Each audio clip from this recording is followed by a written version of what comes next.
Kenya may not be formally on the African Union's agenda as yet anyway, but the unrest taking place there clearly poses a challenge for the Pan-African body, and the AU will have its eyes on what happens over the border from where it's meeting.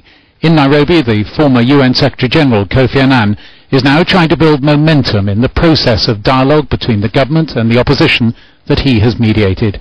And the African Union is likely to portray that as following on from the mission that its own chairman, President Kufuor of Ghana, paid to Kenya earlier in the month, even though it failed to bear fruit at the time. What are your realistic hopes for peace here?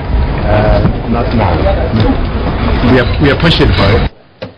Kenya's President Mwai Kibaki is attending the AU summit despite efforts by the opposition to prevent his recognition as head of state. They claim his victory in the presidential election at the end of December was rigged. While that dispute continues, Kenyans have been expressing mixed views about the chances of the AU having an impact on what's happening on the ground in their country. And African leaders are being pressed to grasp the Kenya challenge for the credibility of their own organization. The current UN Secretary-General Ban Ki-moon told them as they gathered that they should encourage and urge the leaders and people of Kenya to calm the violence and resolve their differences through dialogue and respect for the democratic process.